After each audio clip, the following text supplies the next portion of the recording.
The dust swirled through the main street of Copper Ridge like angry spirits, carrying with it the weight of a town's darkest hour. Captain William Hayes had seen many battles in his 20 years of service, but nothing had prepared him for what he witnessed on that scorching afternoon in 1885. Subscribe to our channel for more gripping tales from the Old West that will keep you on the edge of your seat. The sun hung mercilessly overhead as Hayes dismounted his horse outside Murphy's General Store. His blue uniform, faded from countless campaigns, bore the dust of 3 days' hard riding. He had come to Copper Ridge on official business, carrying dispatches from Fort Collins to the territorial governor. What he found instead would change his life forever. A crowd had gathered near the town square, their voices rising in an ugly crescendo. Hayes pushed through the circle of onlookers, his hand instinctively moving to his sidearm. In the center, a young native woman knelt in the dirt, her traditional dress torn and bloodied. 3 men stood over her, their faces twisted with hatred and liquor. "Please," the woman whispered, her dark eyes filled with terror. "I only came to trade. I have done nothing wrong." The largest of the 3 men, a bearded brute named Caleb Morrison, spat into the dust beside her. "Your kind ain't welcome here, squaw. Time someone taught you savages your place." Hayes felt his blood turn to ice. He had fought alongside native scouts, had seen their courage and honor firsthand. This was not justice. This was cruelty in its purest form. "That's enough."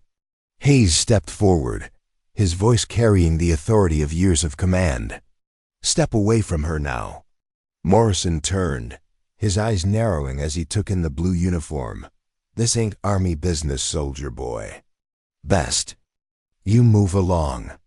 "I'm making it my business," Hayes replied, his voice steady despite the rage building inside him. "A woman is being attacked in broad daylight. That makes it every decent man's business." The crowd began to murmur, some nodding in agreement, others shifting uncomfortably. Hayes helped the woman to her feet, his movements gentle but protective. She looked up at him with gratitude mixed with fear. "Thank you," she whispered in perfect English. "My name is Morning Star. I came only to trade herbs for flour." Hayes nodded, then turned to face Morrison and his companions. "You heard the lady. She's done nothing wrong. This ends now."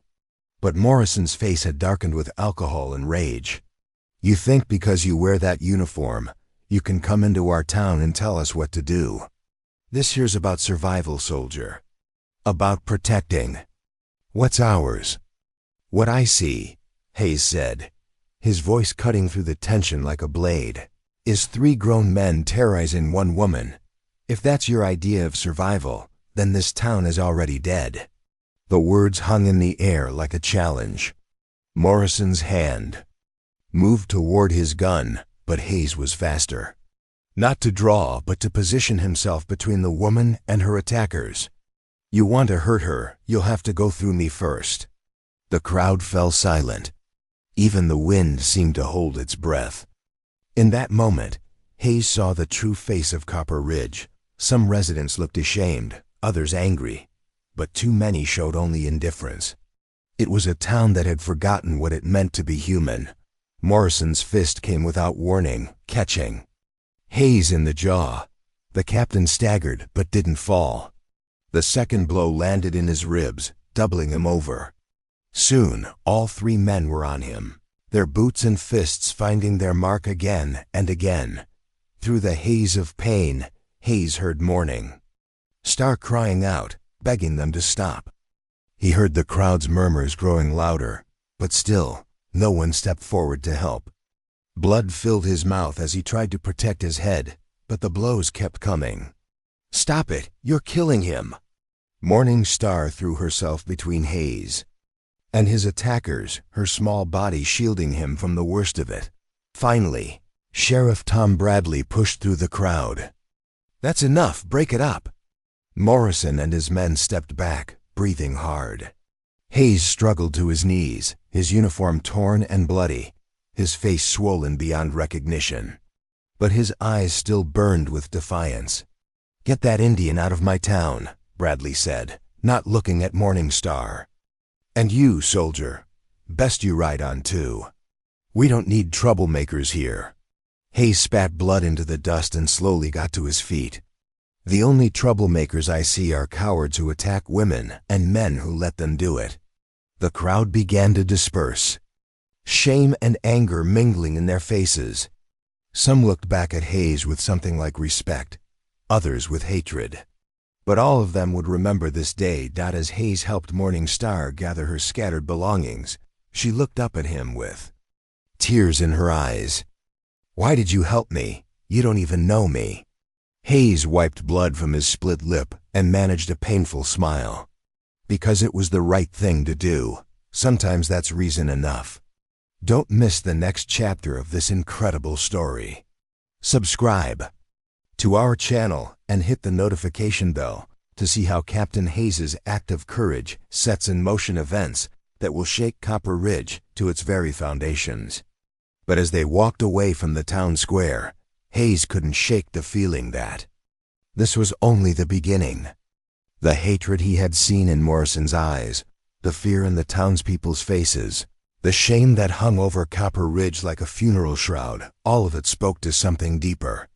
Something that would demand a reckoning. Behind them, the town watched them go, and in the gathering dusk, the first seeds of regret began to sprout. But it would be too late before they realized the true cost of their cowardice. The soldier they had watched beaten bloody would return, and when he did, Copper Ridge would learn that some prices are too high to pay. The dust settled on the empty street, but the memory of what had happened would linger like a curse, waiting for the day when justice would finally come calling. 3 weeks had passed since the beating, and Copper Ridge had tried to forget. The townspeople went about their daily routines, but whispers followed them like shadows. Some spoke of the soldiers' courage, others of the shame that now stained their community. But none were prepared for what rode into town on that cold October morning. If you're loving this tale of justice and redemption, make sure to subscribe to our channel for more incredible stories from the untamed frontier. Captain William Hayes sat tall in his saddle, flanked by 6 mounted soldiers and a man in a black suit whose presence made the morning air feel colder. Colonel Marcus Steele, the territorial military commander, had heard Hayes' report and decided that Copper Ridge needed a lesson in federal law. Hayes' face bore the scars of that violent day, a permanent reminder of the town's cruelty. His left eye would never fully open again, and his jaw clicked when he spoke. But his spirit remained unbroken, and his sense of justice burned brighter than ever.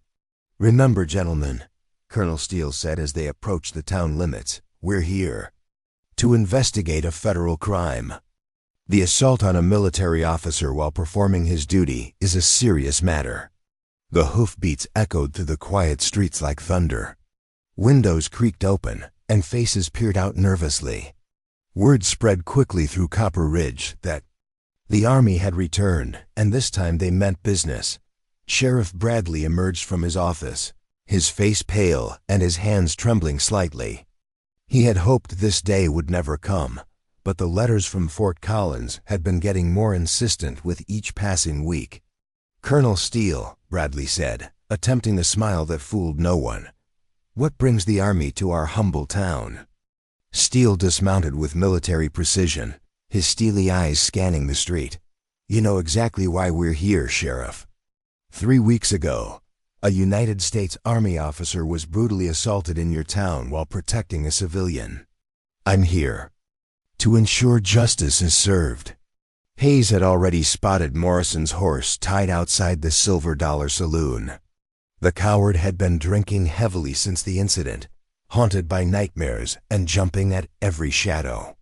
The other 2 men from that day had fled town, but Morrison had nowhere to run.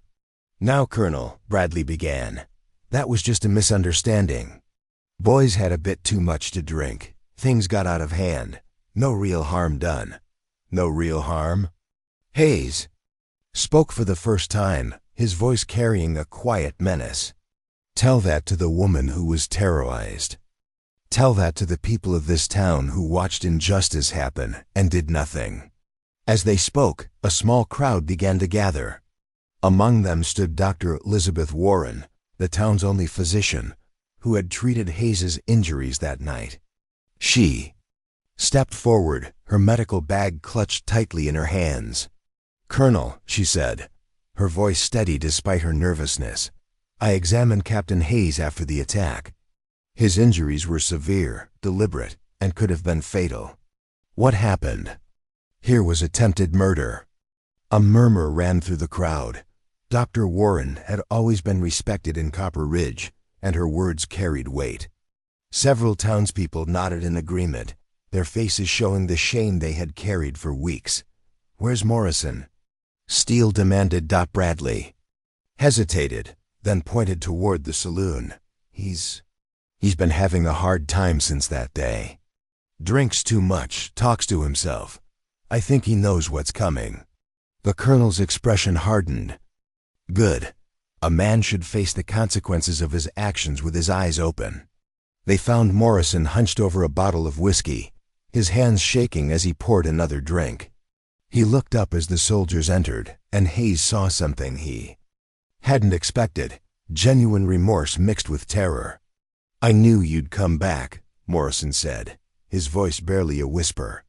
"Been waiting for weeks, knowing this day would come." "Caleb Morrison," Steele announced formally, "you're under arrest for assault on a federal officer and violation of territorial law regarding the protection of civilians." Morrison didn't resist as the soldiers placed him in shackles. But as they led him toward the door, he stopped in front of Hayes. "I'm sorry," he said, tears streaming down his weathered face. "I ain't slept a full night since it happened. Keep seeing that woman's face, hearing her cry for help. Keep seeing you stand up when the rest of us were cowards." Hayes studied the broken man before him. The rage he had carried for weeks began to transform into something else, something that surprised him. "Sorry doesn't undo what happened," Hayes said quietly, "but it's a start." Outside, the crowd had grown larger. People emerged from shops and homes, drawn by the drama unfolding in their streets. Many faces showed guilt and shame, but others revealed something new: respect for the soldier who had stood alone against injustice. Mary Chen, who owned the town's bakery, stepped forward. "Captain Hayes," she said, her voice carrying across the square, "I was there that day. I saw what happened. I should have helped, and I didn't. I'm sorry." One by one, others began to speak. The blacksmith, the schoolteacher, the preacher, all confessing their cowardice, all expressing their regret. It was as if a dam had burst, releasing weeks of pent-up guilt and shame, but not everyone was ready for redemption. From the crowd, a voice called out, "This ain't over, soldier boy. You brought shame to this town, and some of us ain't forgiving that." Hayes turned to see Jake Morrison, Caleb's younger brother, glaring at him with undisguised hatred. The young man's hand rested on his gun, and his eyes burned with thoughts of revenge. "You want to finish what your brother started?" Hayes asked, his voice calm but carrying a warning. Jake's hand moved toward his weapon, but Colonel Steele's voice cut through the tension like a whip. "Boy, you draw that gun and you'll be joining your brother in federal prison. This is your one warning." The standoff lasted only seconds, but it felt like hours. Finally, Jake's hand fell away from his gun, though the hatred in his eyes remained undimmed. "This ain't over," he repeated, then melted back into the crowd. "The tension is building." Subscribe to our channel now to see how this explosive confrontation changes everything in the final chapter. As Morrison was loaded into the prison wagon, Dr. Warren approached Hayes. "Captain, I want you to know that not everyone in this town is like them. Some of us believe in doing what's right." Hayes nodded, but his attention was focused on the crowd. He could see the town dividing before his eyes. Some faces showed newfound respect and determination to be better. Others revealed resentment, anger that would fester like an untreated wound. "Justice has been served today," Colonel Steele announced to the crowd. But justice is not just about punishment. It's about choosing to do better, to stand up for what's right, even when it's difficult. The wagon carrying Morrison rolled out of town, leaving behind a community forever changed. Some would emerge stronger and more moral from this experience.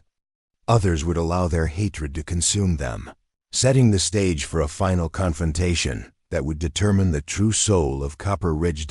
As the sun set over the dusty street, Hayes remained in town, knowing that his work was far from finished. The seeds of change had been planted, but whether they would grow into something beautiful or be choked out by the weeds of hatred remained to be seen. The reckoning had begun, but the final chapter was yet to be written. 6 months had passed since Morrison's arrest, and Copper Ridge had become a town divided. The federal trial had made headlines across the territory, bringing unwanted attention to the small frontier community. Some residents had used the shame as motivation to build a better town, while others had allowed their resentment to fester into something far more dangerous. You've followed this incredible journey this far. Don't miss the stunning conclusion. Subscribe to our channel for more powerful stories of courage and redemption from the Old West. Captain William Hayes had been granted extended leave to recover from his injuries, and he had chosen to spend it in Copper Ridge, not out of fondness for the town, but because he sensed that the story wasn't over. The hatred he had seen in Jake Morrison's eyes that day still haunted him, and he knew that some wounds run too deep for simple justice to heal. The town had slowly begun to change. Dr. Warren had organized a committee to help traveling Native Americans who came to trade, ensuring they were treated with dignity and respect.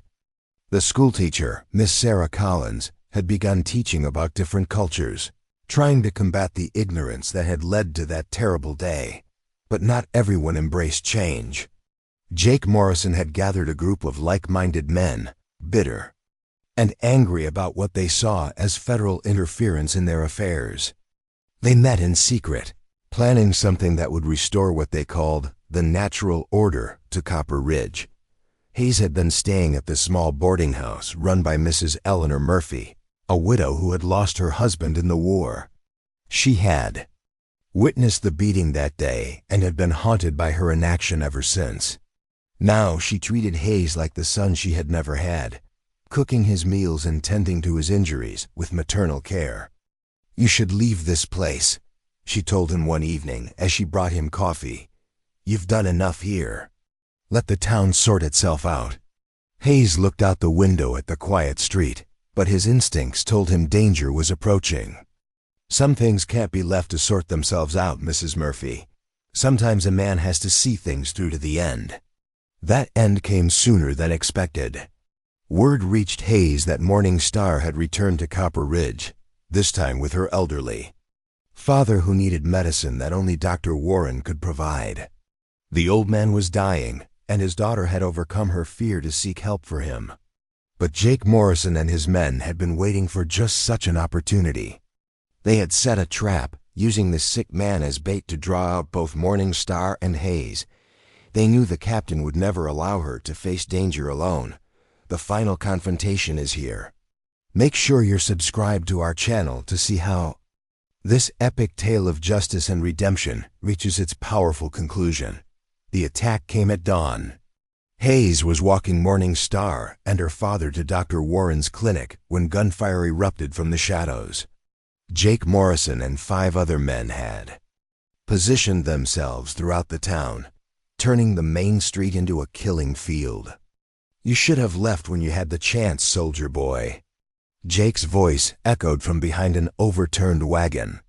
"Now you're gonna pay for what you did to my family." Hayes pushed Morning Star and her father behind a water trough, his service revolver already in his hand. "You're making the same mistake your brother made," he called back. "Fighting the wrong battle for the wrong reasons." The gunfight that followed would be talked about for generations. Hayes, despite his injuries, moved with the fluid grace of a seasoned warrior. His shots were precise and deadly, each one finding its mark, but he was outnumbered, and the attackers had the advantage of position. Then something happened that changed everything. The townspeople, who had watched in silence 6 months earlier, began to emerge from their hiding places. Dr. Warren appeared with a rifle, taking position at her clinic window. The blacksmith, Tom Anderson, came running with a shotgun. Even Mrs. Murphy emerged from her boarding house, armed with her late husband's cavalry saber. "This ends now," Dr. Warren shouted, her rifle trained on Jake Morrison.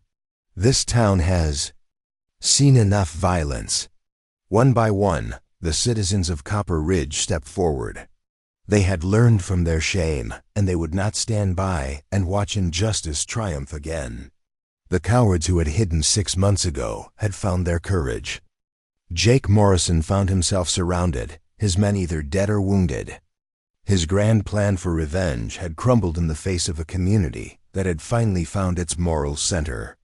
"You can't do this," he screamed, his voice breaking with rage and desperation. "This is our town, our way of life." Hayes stepped forward, his gun trained on the young man who had caused so much pain. "Your way of life was built on hate and fear.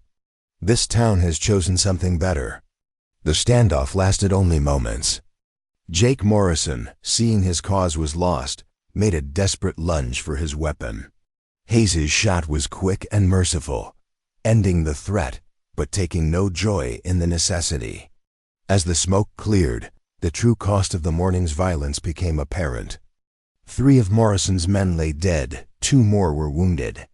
Hayes himself had taken a bullet in the shoulder, but he was alive, and more importantly, so were Morning Star and her father. Dr. Warren worked tirelessly to save those who could be saved, her medical oath transcending the morning's loyalties.